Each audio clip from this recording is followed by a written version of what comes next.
అమ్మవారు ప్రయాణం చేసి అన్ని చక్రములను ఛేదించుకుని కేవలం ఆధార చక్రం దగ్గర నుంచి ఆజ్ఞా చక్రం వరకు ఆవిడ కేవలం ఊరికే తనంతట తాను ప్రయాణం చేసిందా? ఇడా పింగళ అనేటువంటి నాడీ మండలముల యొక్క సహకారం చేతనే వెళ్ళింది. ఆ వెళ్ళినటువంటి అమ్మవారు ఎంతగా సేవ చేసిందా గురుసేవ అక్కడ. ఆ కుండలిని రూపంలో అక్కడి నుంచి సహస్రారం చేరింది. ఆ సహస్రారములో బిందు స్థానమునకు ఎప్పుడైతే చేరుకుంటుందో అమృతం స్రవిస్తుంది. ఆ వచ్చినటువంటి అమృతాన్ని మనం ఎప్పుడైతే గ్రోలగలుగుతామో, ఆ అమృతాన్ని సేవించగలుగుతామో కేవలం భగవద్భావన చేత సేవించాలి. తీర్థం ఇవ్వండి అని మనం ఆ గుళ్ళో ఉన్న అర్చక స్వామికి చెబుతాం. ఆ తీర్థం ఇస్తూ ఉంటారు, అది కొంత కింద పడుతూనే ఉంటుంది. ఆ తీర్థాన్ని తీసుకునేటప్పుడు అని శబ్దం చేసి మరీ తీసుకుంటాం.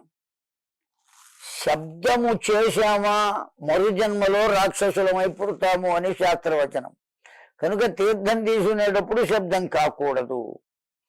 పెదవులకు మాత్రమే చెయ్యి అంటాలి కానీ పళ్ళకు అంటరాదు.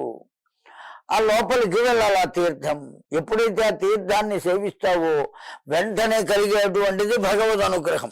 సామాన్యమైన నీళ్లు అనుకున్నాం అనుకోండి, మనం భగవద్ అనుగ్రహాన్ని పొందే అవకాశం లేదు. తీర్థం తీసుకున్నాం కనుక మనకు ఇప్పుడు ఆనందంగా ఉన్నది అనిపిస్తుంది. అది తీర్థము అనుకున్నప్పుడు మాత్రమే ఆనందంగా అనిపిస్తుంది. ఏవో నీళ్లు తాగుతున్నావు, చెంచా నీళ్లు తాగుకుని దాహం తీర్చుకున్నాం, నాలుగు తడుపుకున్నాం అని అనుకునేటువంటి వాళ్ళకి అనుగ్రహం కలిగే అవకాశం లేదు. కనుకనే ప్రతి వస్తువును ఏ విధంగా భావించాలి అంటే మహాలక్ష్మిగా భావించాలి. ఆ మహాలక్ష్మి యొక్క దివ్యత్వాన్ని మనం ప్రతి వస్తువులోనూ దర్శించగలిగితే ఆ అమ్మవారి యొక్క దివ్యానుగ్రహం కలుగుతుంది.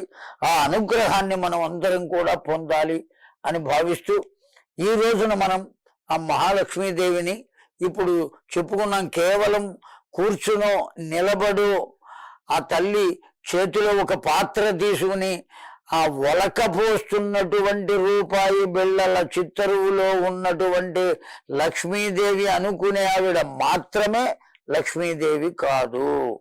సకల వస్తువులు మనకు ఏవి ఉపయోగపడుతున్నాయో అవన్నీ సాక్షాత్తు అమ్మవారి యొక్క స్వరూపమే.